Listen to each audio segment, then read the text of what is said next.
विद्यार्थी मित्र हो, आज आपण पेपर सेकंडमधील पहिला चॅप्टर ट्रान्सड्यूसर याला सुरुवात करत आहोत.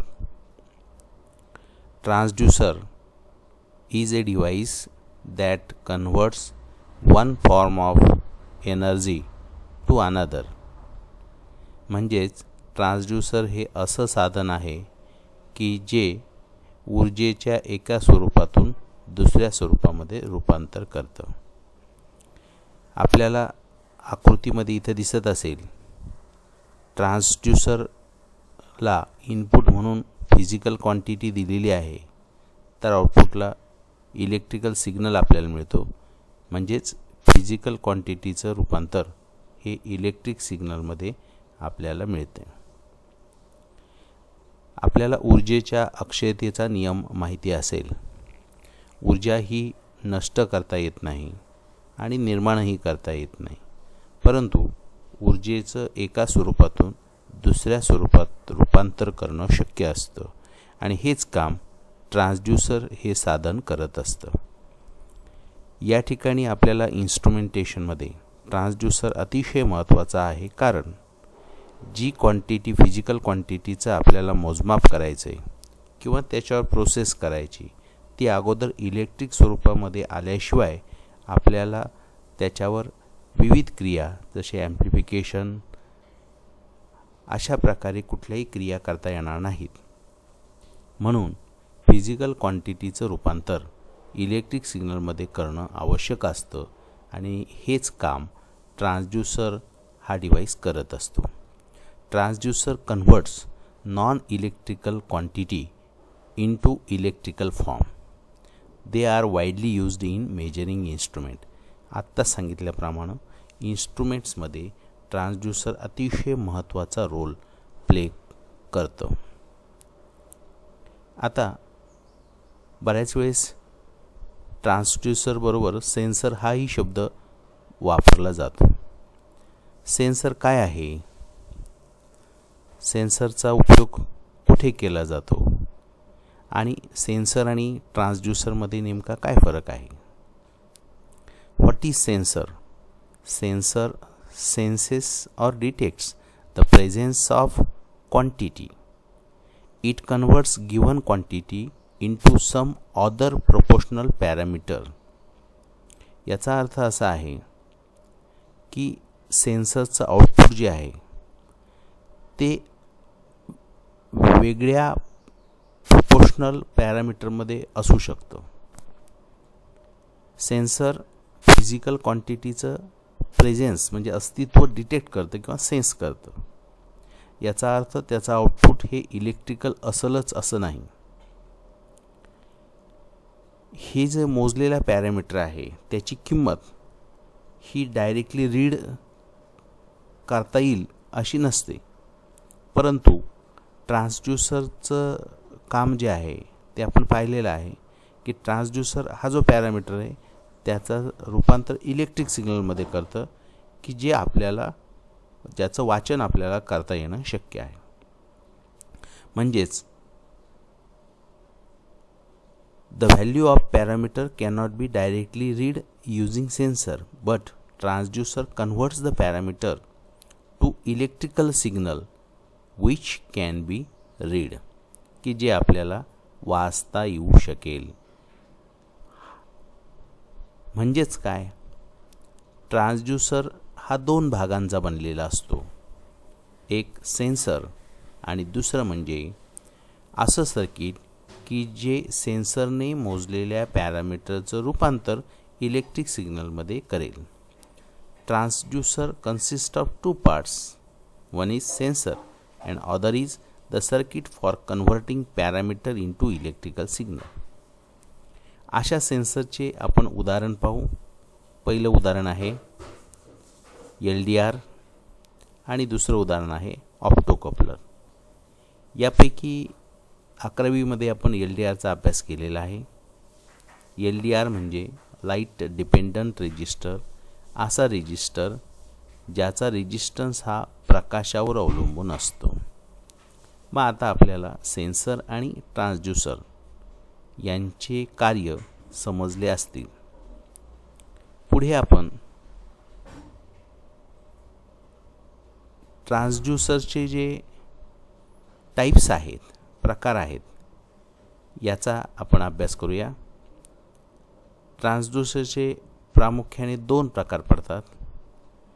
एक ॲक्टिव्ह ट्रान्सड्यूसर आणि दुसरा पॅसिव्ह ट्रान्सड्यूसर. ॲक्टिव्ह ट्रान्सड्यूसरमध्ये पुन्हा 3 प्रकार आहेत.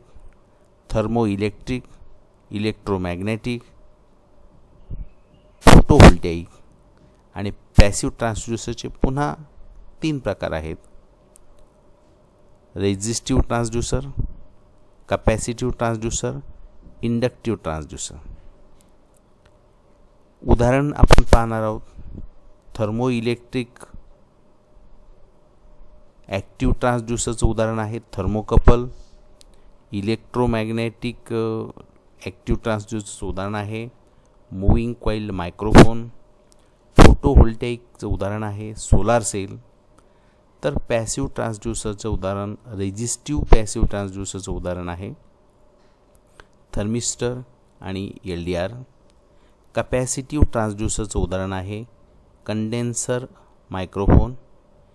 इंडक्टिव्ह ट्रान्सड्यूसरचं उदाहरण आहे LVDT. आता ॲक्टिव्ह आणि ट्रान्सड्यूसर आणि पॅसिव्ह ट्रान्सड्यूसर यामध्ये नेमका काय फरक आहे हे आपल्याला समजू शकेल त्यांची जर आपण व्याख्या पाहिली.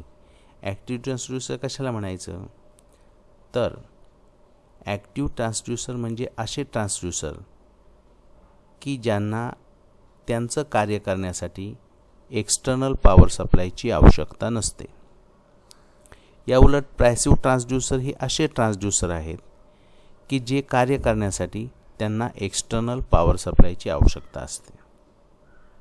एका अर्थाने ॲक्टिव्ह ट्रान्सड्यूसरला एक्सटर्नल पॉवर सप्लायची आवश्यकता नसते, कारण ॲक्टिव्ह ट्रान्सड्यूसरच्या आउटपुटला इलेक्ट्रिक एनर्जी आपल्याला मिळते, त्यामुळे एक्सटर्नल पॉवर सप्लायची गरज नसते.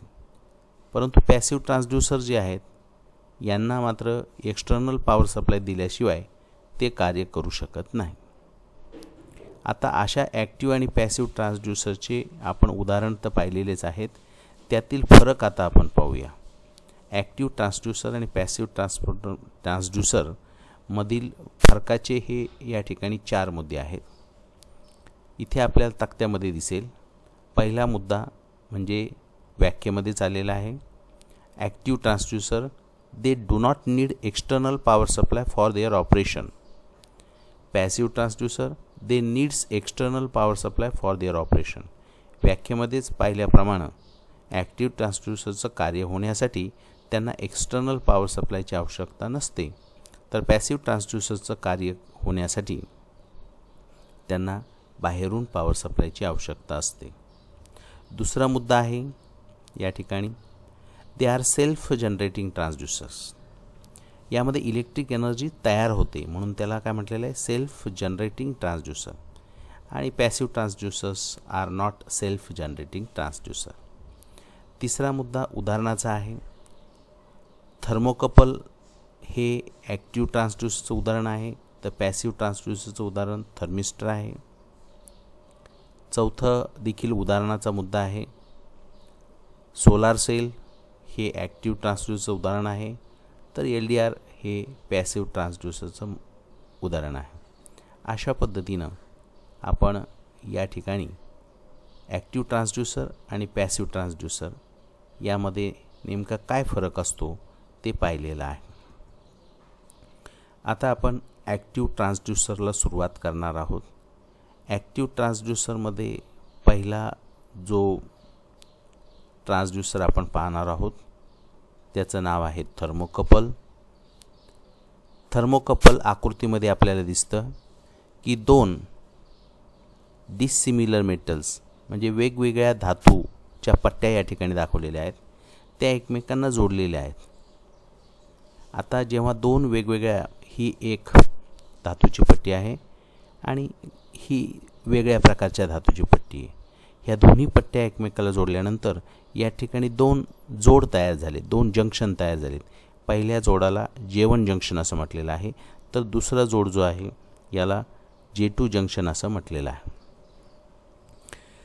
जेव्हा J1 जंक्शन हे हॉट ठेवलं जातं म्हणजे गरम केलं जातं आणि या उलट J2 जंक्शन जेव्हा थंड ठेवलं जाईल म्हणजे कोल्ड असेल, याचाच अर्थ J1 जंक्शन आणि J2 जंक्शन यामध्ये टेम्परेचर डिफरन्स असेल, अशावेळी या सर्किटमधून म्हणजेच या तांब्याच्या किंवा वेगवेगळ्या धातूच्या ज्या पट्ट्या आहेत त्यामधून इलेक्ट्रिक करंट फ्लो होतो, इलेक्ट्रिसिटी जनरेट होते. अशा पद्धतीने थर्मोकपलचं कार्य चालतं.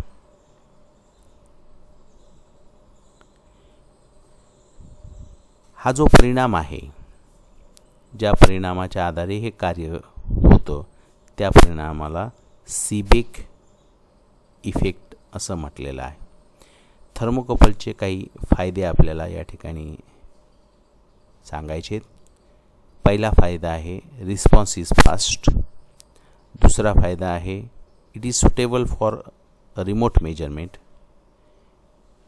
तिसरा आहे इट हॅज वाईड रेंज. आणि चौथा आहे लो कॉस्ट. याची किंमत देखील अतिशय कमी आहे. आपल्याला माहिती असेल आपण कुठल्याही दोन वेगवेगळ्या प्रकारचे धातू एकत्र करून थर्मोकपल घरच्या घरी देखील बनवू शकतो. आता या ठिकाणी महत्त्वाचं असं आहे की याचा उपयोग कुठे केला जातो, तर थर्मोकपलचा उपयोग हा तापमान मोजण्यासाठी इन्स्ट्रुमेंटमध्ये केलेला असतो. It is used to measure temperature. आज आपण येथेच थांबूया. धन्यवाद.